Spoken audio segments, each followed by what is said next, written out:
வச்சுக்கோங்களேன், பாகிஸ்தான்ல ஒரு ட்ரெயினை டெரரிஸ்ட் ஹைஜாக் பண்ணியிருக்காங்க. ட்ரெயினை ஹைஜாக் பண்ணியிருப்பாங்க, பஸ் ஹைஜாக் பண்ணியிருப்பாங்க, ஒரு ட்ரெயினையும் ஹைஜாக் பண்ணுறாங்க. ஒரு 300 பலுச்சிஸ்தான் தீவிரவாதிங்க சேர்ந்து. ஏன் இந்த பிரச்சனை இருக்குது? ஏன் அவங்க ட்ரெயினை கடத்துனாங்கிறது தான் எனக்கு பார்க்க போகிறோம். 1947 பார்த்தீங்கன்னா, பாகிஸ்தானை இந்தியா பிரியும்போது, பாகிஸ்தானோட கராச்சி ரீஜன் சேர்ந்த வந்து ஒரு இடம் பேர் தான் பலுச்சிஸ்தான். இவங்க வந்து ஆண்டுகளாக தனி இனமாக இருந்தோம், தனி கூட்டமாக இருந்தோம். ஆனால் எங்களுக்கு வந்து கண்டிப்பாக பாகிஸ்தான் கூட சேர்க்க மாட்டாங்க. நம்ம தனி நாடாக அறிவிக்க போகிறாங்கன்னு ரொம்ப நம்பிக்கையாக இருந்தாங்க இந்த பலுச்சிஸ்தானை சேர்ந்த மக்கள். ஆனால் கடைசி என்ன ஆச்சுன்னா, பிரிட்டிஷ் கவர்மெண்ட் எங்களுக்கு இதுக்கு வம்பே வேண்டாம்ப்பான்னு சொல்லி பலுச்சிஸ்தானை வந்து பாகிஸ்தான் கூட இணைச்சிட்டு அவங்க பாட்டு கிளம்பி போயிட்டாங்க. பாகிஸ்தான் என்னதான் பலுச்சிஸ்தான் இணைஞ்சாலும் வந்து தண்ணியில் எண்ணெய் எப்படி ஒட்டாதோ அது மாதிரி வந்து ஒட்டாத ஒரு உணர்வாக தான் பாகிஸ்தானுக்கும் பலுச்சிஸ்தானுக்கும் இருந்துச்சு. பலுச்சிஸ்தான் மக்கள் என்ன சொன்னாங்கன்னா, பாகிஸ்தான் கவர்மெண்ட் வந்து இஸ்லாமாபாத்தில் உட்காந்துக்கிட்டு எங்களை ஆட்சி செய்கிறாங்க, அவங்களுக்கு வலியும் வேதனை எப்படி தெரியும் அப்படின்றாங்க. பாகிஸ்தான் சொன்னாங்கன்னா, முடிஞ்ச அளவு வந்து உங்களோட எங்களை இணைக்க தான் முயற்சி பண்ணிட்டுருக்கோம், ஆனால் நீங்கள் வந்து சரியாக சேர மாட்டேங்கிறீங்க அப்படின்னு சொல்கிறாங்க.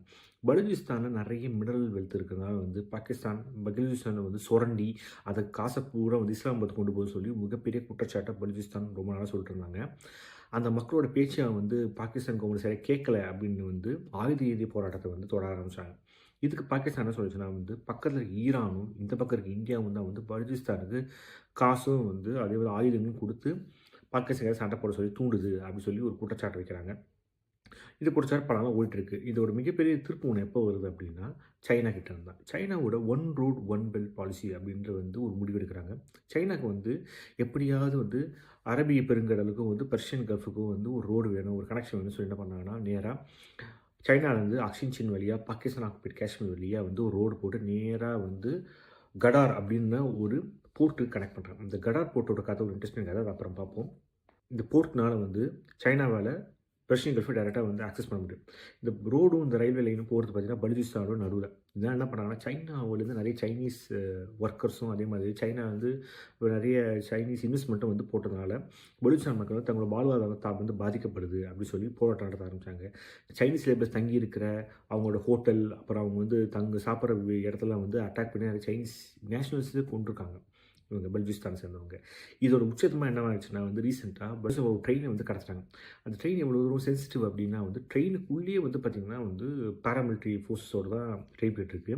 அப்படிப்பட்ட அந்த ட்ரெயினை கடத்தி அந்த ட்ரெயினில் இருக்க பாராமிலிட்ரி ஃபோர்ஸ் எல்லாத்தையும் வந்து அவங்க வந்து கைது செஞ்சு அதுக்கப்புறம் அந்த மக்கள் எல்லாம் வந்து ஒரு பக்கம் வச்சு ஹாஸ்டல் சுச்சுவேஷன் க்ரியேட் பண்ணி பலுச்சிஸ்தான் தமிழ்நாடாக அறிவிக்கணும்னு சொல்லி ஒரு பெரிய முழக்கத்தை வந்து உருவாக்குறாங்க.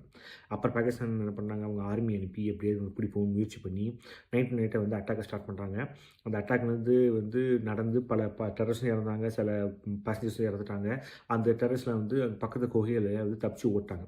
அந்த அப்போதைக்கு வந்து அந்த ஹைடெக் சுச்சுவேஷன் வந்து சமாளிக்கப்பட்டுச்சு. இந்த பிரச்சனை இப்படியே சால்வ் ஆகிறதுக்கான வாய்ப்பே கிடையாது.